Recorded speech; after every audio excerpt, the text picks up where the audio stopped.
अस्सलाम वालेकुम क्लास। आज का हमारा टॉपिक चैप्टर नंबर 10 है designing organisation structure basic designs. सबसे पहले ये हम डिस्कस करेंगे कि ऑर्गेनाइजिंग है क्या। क्लास ऑर्गेनाइजिंग मैनेजमेंट का सेकंड फंक्शन है, जिसमें ये होता है कि जो ऑर्गेनाइजेशन ने गोल सेट किए होते हैं उन गोल्स को अचीव करने के लिए जो आपके टास्क हैं या जो आपकी वर्क एक्टिविटीज़ हैं उनको डिज़ाइन करना, उनको ऑर्गेनाइज़ करना, अरेंज करना कि आपको कौन से काम के बाद क्या काम करना है या किस पर्सन ने कौन सा काम करना है। तो ये हमारे पास होता है डिज़ाइन ऑर्गेनाइजिंग। उसके बाद ऑर्गेनाइजेशन स्ट्रक्चर, ये कुछ बेसिक टर्म्स है जो हम पहले डिस्कस कर लेते हैं, फिर उसके बाद ऑर्गेनाइजेशन स्ट्रक्चर, जो बेसिक आपके ऑर्गेनाइजेशन स्ट्रक्चर 6 टाइप्स हैं उनको हम डिस्कस कर लेंगे। ऑर्गेनाइजेशन स्ट्रक्चर एक आपका फॉर्मल अरेंजमेंट होता है जिसमें ये होता है कि आपने एक ऑर्गेनाइजेशन के अंदर रहते हुए क्या जॉब करनी है या किस पर्सन ने क्या रिस्पॉन्सिबिलिटी परफॉर्म करनी है, उसकी जॉब क्या है। ऑर्गेनाइजेशनल चार्ट आपके ऑर्गेनाइजेशन स्ट्रक्चर को ही रिप्रेजेंट करता है कि आपके टॉप लेवल पे कितने लोग हैं, मिडल पे कितने हैं, लोअर पे कितने हैं और आपके जो फ्रंट लाइन है उसके अंदर कितने लोग काम कर रहे हैं, या एक पर्सन, एक जो मैनेजर है वो कितने लोगों को डील कर रहा है। That is the organisational chart. उसके बाद आता है ऑर्गेनाइजेशन डिज़ाइन। ऑर्गेनाइजेशन डिज़ाइन एक ऐसा फंक्शन होता है या एक ऐसी एक्टिविटी है जिसमें हम अपनी ऑर्गेनाइजेशन स्ट्रक्चर को चेंज करते हैं या क्रिएट करते हैं कि आपके जब जो मिडिल लेवल पे हैं हो सकता है उनकी प्रमोशन हो और वो टॉप लेवल पे चले जाएं, आपका ऑर्गेनाइजेशन जो डिज़ाइन है वो चेंज हो जाता है। तो ऑर्गेनाइजेशन डिज़ाइन एक्चुअली आपके ऑर्गेनाइजेशन स्ट्रक्चर को क्रिएट करने या चेंज करने के प्रोसेस को कहते हैं। ऑर्गेनाइजिंग में हम लोग ऑर्गेनाइजिंग इसलिए की जाती है कि उसके कुछ पर्पस है, कुछ उसके बेसिक रीजंस हैं। सबसे पहले ये है कि ऑर्गेनाइजिंग करने का बेसिक पर्पस ये होता है कि आपकी जो पर डिपार्टमेंट है या जो जॉब्स हैं आपको क्लैरिफाई हो जाएं कि आपने क्या जॉब करनी है, किस डिपार्टमेंट के अंदर रहते हुए करनी है। उसके बाद हर पर्सन को अपनी रिस्पॉन्सिबिलिटी असाइन कर दी जाती हैं। ये भी हमारी ऑर्गेनाइजिंग में ही होता है। ऑर्गेनाइजेशन टास्क जो हैं आपके वो कोऑर्डिनेट किए जाते हैं।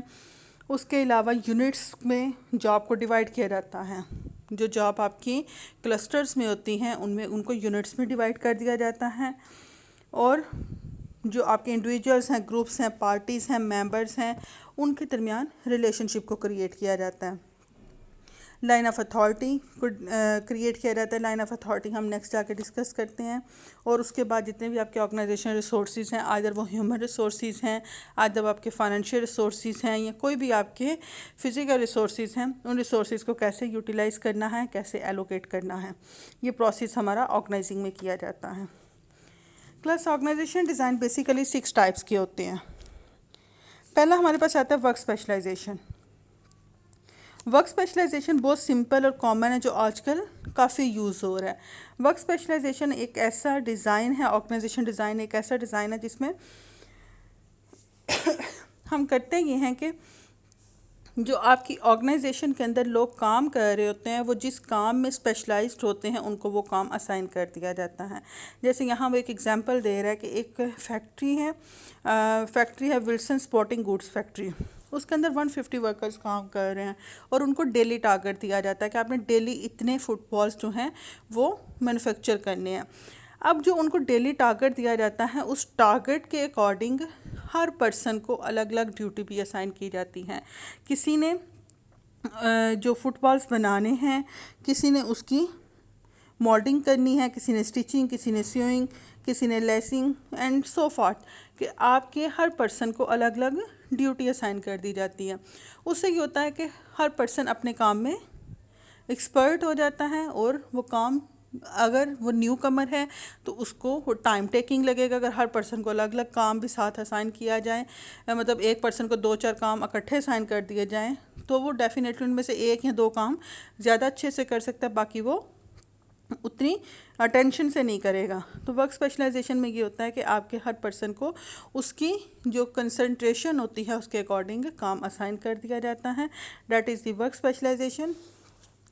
अब प्लस वर्क स्पेशलाइजेशन के कुछ मेरिट्स एंड डीमेरिट्स हैं। मेरिट्स एंड डीमेरिट्स में सबसे पहले हम मेरिट्स को डिस्कस करते हैं। पहला ये है कि आपकी प्रोडक्टिविटी हाई होती है, एफिशिएंसी इंक्रीज़ होती है, आपकी कॉस्ट कम आती है। टाइम मैनेजमेंट, टाइम मैनेजमेंट कि आपके एक पर्सन जिसको जो अपने काम में एक स्पेशलाइज्ड है, एक्सपर्ट है, वो काम जल्दी कर लेता है, आपका टाइम ज़्यादा वेस्ट नहीं होता, टाइम सेविंग हो जाती है। आपके वर्कर्स स्किल्ड होते हैं, एक्सपर्ट्स होते हैं। कुछ डीमेरिट्स हैं, डीमेरिट्स में कहता है कि आपकी वर्कर्स जो हैं वो स्ट्रेस में चले जाते हैं, बोर्डम हो जाता है, फटीग, कि आपका एक वर्कर जो बार बार एक ही काम को रिपीट कर रहा है, रेपिटेटिवली वो वही काम कर रहा है, तो उसका इंटरेस्ट ख़त्म हो जाता है। अगर आपको एक ही काम असाइन कर दिया जाता है किसी भी ऑर्गेनाइजेशन के अंदर रहते हुए, बेशक आप उसमें एक्सपर्ट हो जाते हैं, आपको उसके अंदर आप स्पेशलाइज्ड हो जाते हैं, बट फिर भी आप एक लेवल आता है जब आपका बोर्डम लेवल इंक्रीज़ हो जाता है, आपकी फटीग, आपका स्ट्रेस, आप उसमें जो है इंटरेस्ट लेना छोड़ देते हैं, आप उसके अंदर कोई क्रिएटिविटी नहीं होती, कोई इनोवेशन नहीं होती, वही काम आपको रिपीट करना पड़ता है। तो ये इसके कुछ डीमेरिट्स हैं। उसके बाद क्लास हमारे पास चार्ट आ रहा है, सर डायग्राम आ रही है 10.2। यहाँ वो एक्चुअली ये बता रहा है कि आपकी वर्क स्पेशलाइजेशन और प्रोडक्टिविटी के दरमियान रिलेशन क्या है। क्लास कोई भी चीज़ है वो एक लेवल तक ठीक होती है, तो वर्क स्पेशलाइजेशन भी एक लेवल तक ठीक होगी। यहाँ उसने दो आपके वो रखे हुए हैं, दो क्राइटेरिया से सेट किए हुए हैं, लो एंड हाई, और दो ही हमारे पास वेरिएबल्स हैं, वर्क स्पेशलाइजेशन एंड प्रोडक्टिविटी। कहते हैं वर्क स्पेशलाइजेशन अगर आपकी लो है तो आपकी प्रोडक्टिविटी भी लो होगी। जैसे जैसे आपकी वर्क स्पेशलाइजेशन इंक्रीज़ होती जाती हैं, आपकी प्रोडक्टिविटी इंक्रीज़ होती है। एक लेवल आता है जो आपका पीक लेवल आ रहा है, जो आपका टॉप लेवल है। यहाँ वो कहता है कि आपकी प्रोडक्टिविटी हाई हो जाती है बिकॉज़ आपकी जो वर्क स्पेशलाइजेशन है वो भी हाई है। बट जब आपकी वर्क स्पेशलाइजेशन एक लेवल से ज़्यादा चली जाती है, हाई, बहुत ज़्यादा हाई हो जाती है, आपकी ह्यूमन डिस इकोनॉमीज़ होती है। एक पर्सन वो ओवर कॉन्फिडेंट हो जाता है, उसको पता है कि मैं जो भी काम करूँगा ये ठीक होगा, तो वहाँ वो इंटरेस्ट लेना छोड़ देता है, वो स्ट्रेस में चला जाता है, या बोर्डम हो जाता है, या फटीग, कि आप का पर्सन जो है, वो जो एम्प्लॉय है, वो इंटरेस्ट लेके काम नहीं कर रहा, वो जस्ट लाइक अ ड्यूटी, वो एक ड्यूटी को उस काम को एक ड्यूटी समझ रहा है और काम कर रहा है, तो उसमें उसकी जो प्रोडक्टिविटी है वो डिक्रीज़ होना शुरू हो जाती है। That is the relationship between work specialisation and productivity, कि आपकी जो वर्क स्पेशलाइजेशन है जैसे जैसे इंक्रीज़ होती है, आपकी प्रोडक्टिविटी भी इंक्रीज़ हो जाती है, बट एक लेवल आता है आपकी वर्क स्पेशलाइजेशन जब बहुत ज़्यादा हो जाती है उस लेवल से, तो देन आपकी प्रोडक्टिविटी डिक्रीज़ होना शुरू हो जाती है, बिकॉज आपकी ह्यूमन डिस इकोनॉमीज़ होती है। ह्यूमन डिस इकोनॉमीज़ कि आपके जो ह्यूमन रिसोर्सेज हैं, आपकी जो लेबर है, वो इंटरेस्ट लेना छोड़ देती हैं। उसके बाद क्लास हमारे पास सेकंड जो ऑर्गेनाइजेशन डिज़ाइन की टाइप आती है वो डिपार्टमेंटलाइजेशन आती है। Departmentalisation is quite different from work specialisation. Departmentalisation में होता ये है कि आपकी जो ऑर्गेनाइजेशन के अंदर जॉब्स होती हैं उनको ग्रुप्स में डिवाइड कर दिया जाता है। आपके जॉब्स या जो आपके ऑर्गेनाइजेशन के अंदर लोग काम कर रहे हैं उनको ग्रुप्स में डिवाइड कर दिया जाता है कि आपके मार्केटिंग डिपार्टमेंट में इतने लोग, ये लोग काम करेंगे क्योंकि वो मार्केटिंग ज़्यादा अच्छे से कर सकते हैं। आपकी जो क्या कहते हैं अकाउंट डिपार्टमेंट में ये लोग होंगे, फलां डिपार्टमेंट में ये लोग होंगे। डिपार्टमेंटलाइजेशन हमारी बेसिकली 5 टाइप्स की है। यहाँ डिपार्टमेंटलाइजेशन को डायग्राम 10.3 में उसने एक्सप्लेन किया हुआ है, जो उसकी फर्दर टाइप्स आ रही हैं। डिपार्टमेंटलाइजेशन में फर्स्ट हमारे पास टाइप आती है functional departmentalisation. Groups jobs according to functions, कि फंक्शन के हिसाब से, फंक्शन के पॉइंट ऑफ व्यू से हमने जॉब्स को कैटेगराइज किया हुआ है। एक प्रोजेक्ट मैनेजर है या प्लांट मैनेजर है। अब प्लांट मैनेजर जब काम कर रहा है, किसी भी प्लांट पे काम कर रहा है जो उसकी फैक्ट्री प्लांट है जहाँ वो प्रोडक्ट्स बना रहा है, अब जब वो प्रोडक्ट्स बनाएगा तो सिर्फ आपकी लेबर इन्वॉल्व नहीं होती, लेबर ने सिर्फ काम आपको प्रोडक्ट्स बना के देनी है। आपको ये देखना है उस प्लांट मैनेजर में इंजीनियर कौन है, क्या आपका इंजीनियर प्रेजेंट है या नहीं, आपका जो अकाउंटिंग डिपार्टमेंट है वो क्या एक्टिव है या नहीं, आपका मैन्युफैक्चरिंग डिपार्टमेंट वहाँ मैनेजर एक्टिव है या नहीं, ह्यूमन रिसोर्सेज जो आपके लेबर्स हैं जो आपकी लेबर है।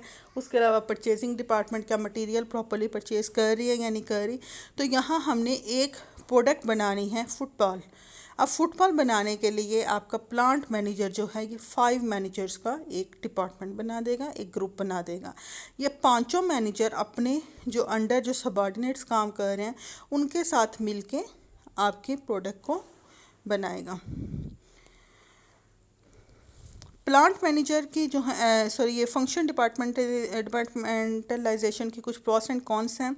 पहला ये है कि आपकी जो पॉजिटिव पॉइंट है इसका कि आपकी एफिशिएंसी इंक्रीज़ होती है, नॉलेज एंड स्किल्स आपकी जो हैं वो कॉमनली यूज़ हो रही होती हैं। जो पर्सन एक काम में एक्सपर्ट है उसके साथ मिलके आप अपना काम अपना टास्क परफॉर्म कर रहे होते हैं।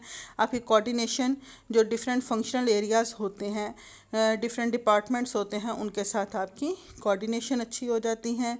आपकी स्पेशलाइजेशन इन डेप्थ होती है कि हर पर्सन को अपने काम में एक्सपीरियंस है, वो अपने पॉइंट ऑफ व्यू से काम कर रहे हैं।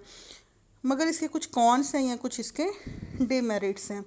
डिमेरिट्स ये है कि आपकी फंक्शनल एरिया कि आप एक दूसरे डिपार्टमेंट के दूसरे फंक्शनल एरिया जो है उसके साथ कितना भी कम्युनिकेशन कर सकते हैं, यहाँ पे कम्युनिकेशन थोड़ी लो हो जाती हैं। और उसके बाद आपकी ऑर्गेनाइजेशन के गोल्स जो हैं वो बहुत लिमिटेड होते हैं। सेकंड आता है जियोग्राफिकल डिपार्टमेंटलाइजेशन क्लास। इसमें ये होता है कि आपकी लोकेशन या जियोग्राफिकल क्या कहते हैं सिटी, रीजन या एरियाज़ के हिसाब से हम डिपार्टमेंटलाइजेशन करते हैं। इसमें ये होता है कि हम ऑर्गेनाइजेशन के अंदर जितने भी लोग काम कर रहे होते हैं उनको हम एरियाज़ के हिसाब से डिवाइड कर देते हैं। वेस्टर्न साइड पे ये काम करेंगे, मिड वेस्टर्न में ये करेंगे, ईस्टर्न में ये करेंगे। मतलब हम हर जो ऑर्गेनाइजेशन के अंदर जो लोग काम कर रहे हैं उनको एरियाज़ के हिसाब से या लोकेशन के हिसाब से डिवाइड कर देते हैं। उससे ये होता है कि हर पर्सन जो है अपने एरिया को ज़्यादा बेहतर तरीके से अंडरस्टैंड करता है और उसमें अपने एरिया को ज़्यादा बेहतर तरीके से अंडरस्टैंड करता है और उसमें जितने भी उसके कस्टमर्स होते हैं उनकी रिक्वायरमेंट को ज़्यादा बेटर वे में पूरा कर सकता है। उसके बाद क्लास हमारे पास आता है सेकंड। इसकी जो प्रोस है वो ये है कि आप अपने जो मार्केट है उसको बेटर वे में सर्व कर सकते हैं। मगर इसके कुछ डीमेरिट्स हैं। फंक्शंस आपके रिपीट हो रहे होते हैं और जो ऑर्गेनाइजेशन के अंदर जो लोग काम करते हैं वो दूसरे एरिया के लोगों के साथ बिल्कुल आइसोलेट हो जाते हैं। मतलब आपको नहीं पता कि आपकी जो ईस्टर्न साइड पे जो लोग काम कर रहे हैं वो किस तरह से काम कर रहे हैं, आप क्योंकि वेस्टर्न साइड पे कर रहे हैं, आपके जो ईस्टर्न साइड पे कर रहे हैं वो किस तरह से काम कर रहे हैं। आपको उनकी जो ड्यूटीज़ हैं या जो उनके फंक्शन हैं उसके बारे में कोई नॉलेज नहीं होता। उसके बाद आते हैं प्रोडक्ट डिपार्टमेंटलाइजेशन। यहाँ हम प्रोडक्ट लाइन के अकॉर्डिंग डिवाइड कर देते हैं लोगों को कि ये जो ग्रुप हैं, ये जो मैनेजर्स हैं, ये जो पाँच छः डिपार्टमेंट के मैनेजर्स हैं, ये मिलके फ़लाँ प्रोडक्ट को डील करेंगे, ये दूसरे जो हैं वो फ़लाँ प्रोडक्ट को डील करेंगे। इसमें हमें अपनी प्रोडक्ट के पॉइंट ऑफ व्यू से स्पेशलाइजेशन होती है।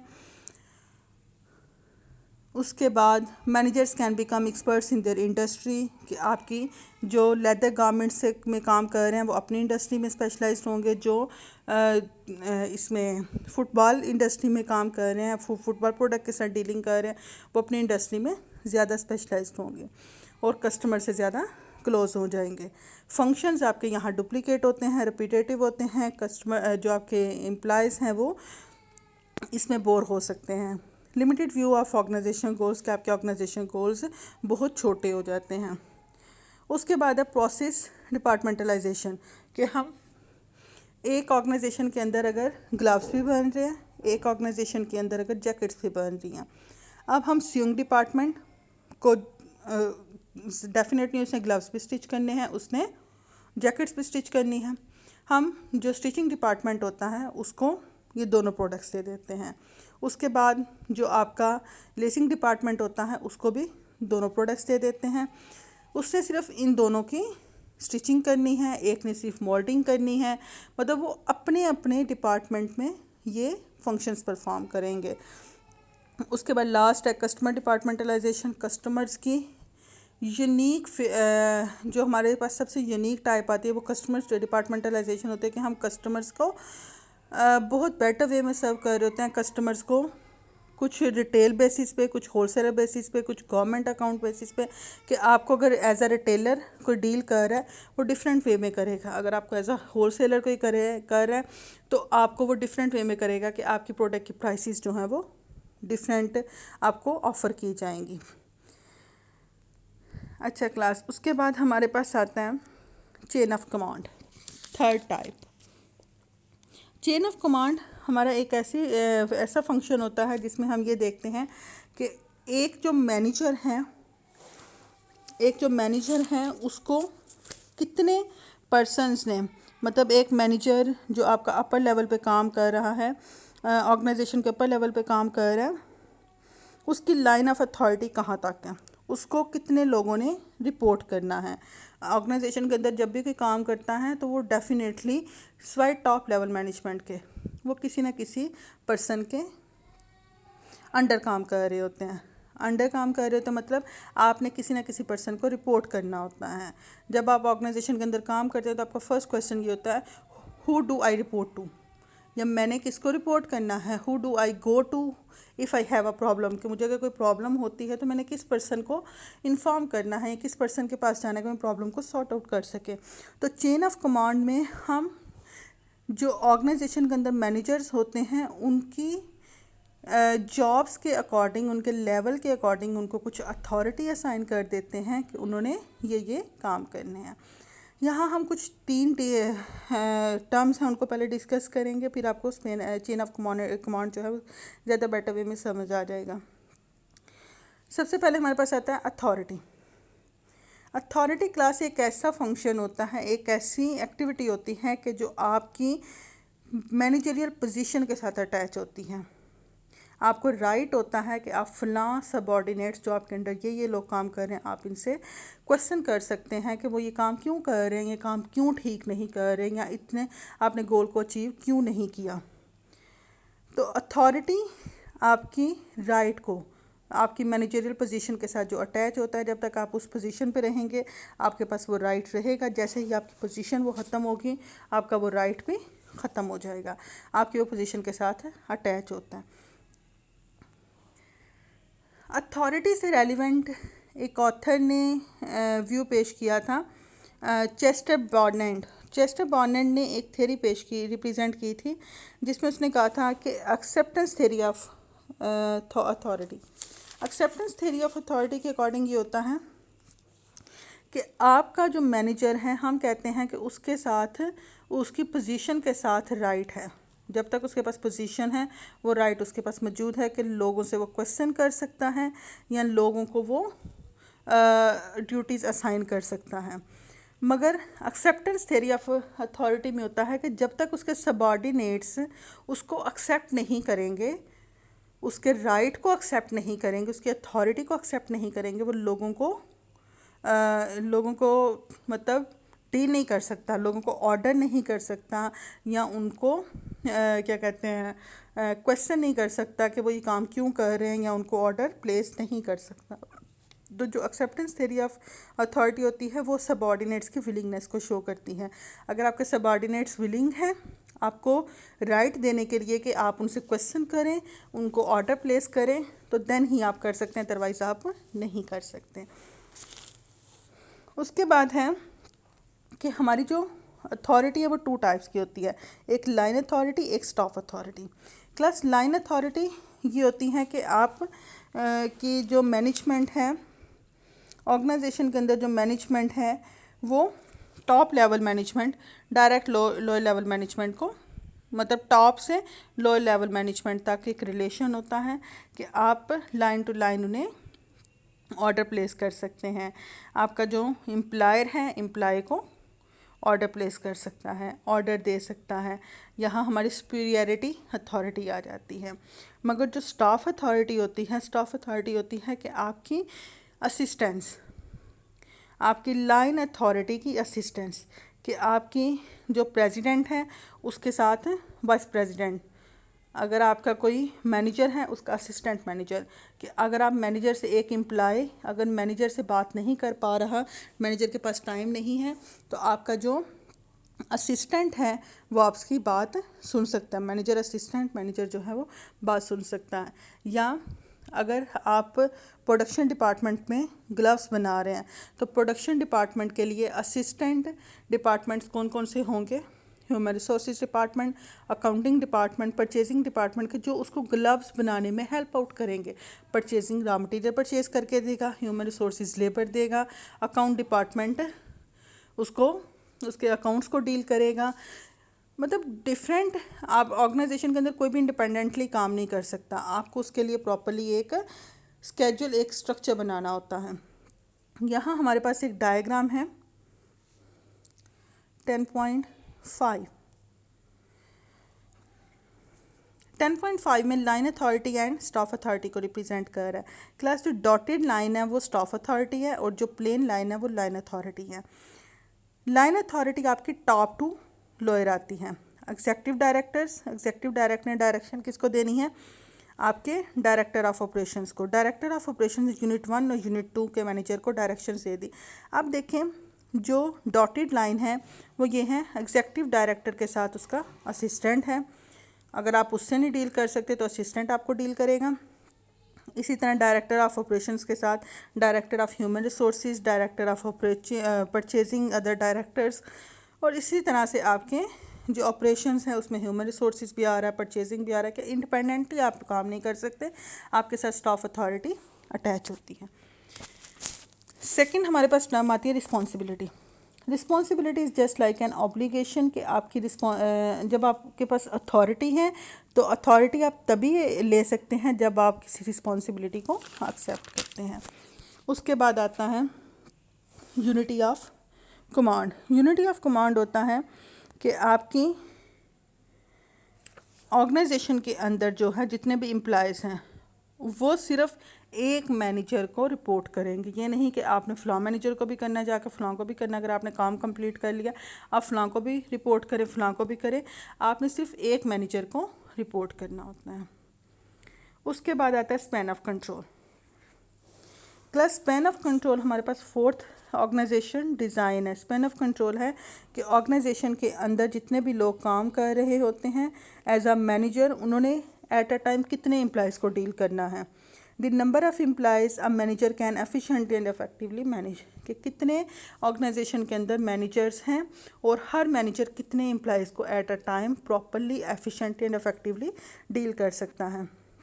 यहाँ उसने एग्जांपल दी है डायग्राम 10.6 में। उसमें वो कहता है कि हम अगर ये देखें कि हमारे पास मैनेजर्स जो हैं वो 6 लेवल आ रहे हैं मैनेजर्स के, 1 to 6। तो हर लेवल में 4 के पॉइंट ऑफ व्यू से 4 मल्टीपल से आपके एम्प्लॉयज़ बढ़ रहे हैं। आपका पहला जो है टॉप लेवल पे, फर्स्ट लेवल जो हमारे पास आ रहा है वो टॉप लेवल है। टॉप लेवल पे हमारे पास एक होता है पर्सन, ठीक है, उसने उसके अंडर 4 लोग काम कर रहे हैं, 4 मैनेजर्स, जिसे हम सेकंड लेवल कहेंगे या मिडल लेवल भी कह सकते हैं। सेकंड लेवल ऑफ मैनेजर, 4 के अंडर 16 पर्सनस, मतलब हर जो मैनेजर है उसके अंडर 4 लोग काम कर रहे हैं, 4 पीपल काम कर रहे हैं। और 16 के under 64 into 4 256, 256 into 4 is equal to 1024, कि हर लेवल में आपके 4 के मल्टीपल के हिसाब से, मल्टीपल के अकॉर्डिंग लोग बढ़ रहे हैं। और इस तरह से 8 से देखा जाए तो 8 के मल्टीपल से लोग बढ़ रहे हैं। तो यहाँ यह है कि आपके एक लेवल के अंडर लेवल में जितने लोग काम कर रहे हैं उनके अंडर कितने लोग एफिशिएंट एंड इफेक्टिवली काम कर सकते हैं, आप कितने लोगों को at a time properly deal कर सकते हैं। That's it. अब हमारे पास जो बाकी 2 टाइप्स रह गई हैं, इंशाल्लाह हम नेक्स्ट लेक्चर में इसको डिस्कस कर लेंगे।